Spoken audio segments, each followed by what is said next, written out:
she is calling me because her daughter has a mental health diagnosis and she's in the Fairfield County Jail and she's not getting her psych meds. And that's the whole reason she's in the jail, because of the psych meds, right?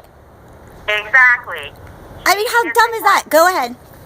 She has been going to mental health court now for going to the doctor's office and trying to get her medication straightened around. And the cops came in and jumped on her, so she hit one in the face. So they're putting her through mental health court to try to work with her to get her better. But instead, she's doing 7 days in the Fairfield County Jail because she didn't take her pill bottles in so they could count them and see if she was taking them right. And now that she's in there, they're not even giving her psych meds.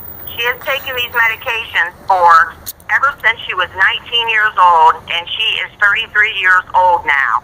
You do not stop depression medication. It can make the situation worse. I am a medical assistant, and I do know these things. I am not just an outsider looking in.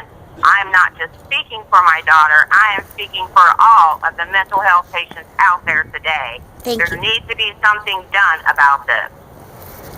Thank you. And you said before you reached out to me, you did everything you could on your own, and except for going down there, because if they haven't given your daughter her meds by now, you will be so upset, right?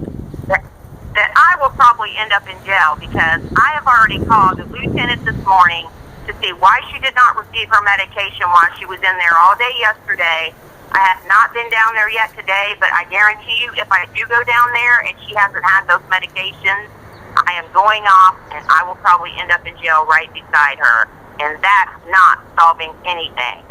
No, it's not. That's like, sometimes, that's so true, because at times, we do these peaceful protests and we stand up for our rights, and I almost had a fast outside of my jail about 3 years ago. I will tell you, the Franklin County Jail has flipped the script. The reign of terror is over in that jail, and I couldn't, I'm praising God, literally, but they are doing amazing things now just to ease everybody's mind. But at the end of the day, I almost had a fast where I starved myself out front of there for, all during every season I could. I was not going to eat until they were going to deal with some medical issues, which now today they are dealing with it.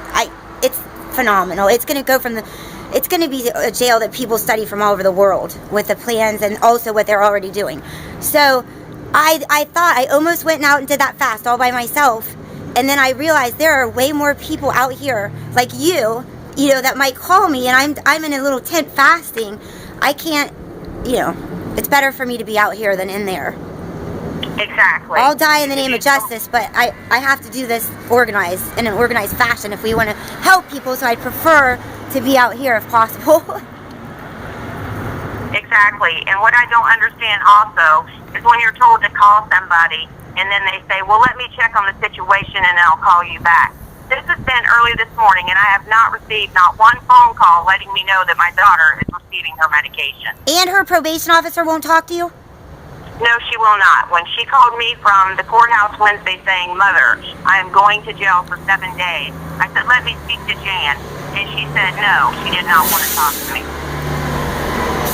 Out of order. All right. Okay. So I'm going to go call the Fairfield County Sheriff, because what I will tell you is if we do get a call, I do the call for action lines at Channel 6 on your side, and it hasn't been on for a while because they're working on some stuff, but when we get calls on the jail, any jail, as Fairfield County Jail does respond. That sheriff, I really like him. He always, prays and says he's prayed for us, and he doesn't know what's always going on in his jail unless someone, reaches out and tells him.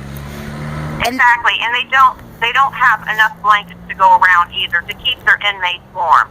Due to, my daughter said, Mom, my blanket doesn't even cover me up and it's very lightweight. I am freezing to death. I said, ask for another one. So what does she do? She asked, and they say, well, if we can find another one, we'll let you have one. There should be plenty of blankets there that they don't have to go look for one. All right. I know. Just for society who thinks that this is all about criminals, what are we out to do here? Why is this beneficial for society that we get people their mental health meds and that we rehabilitate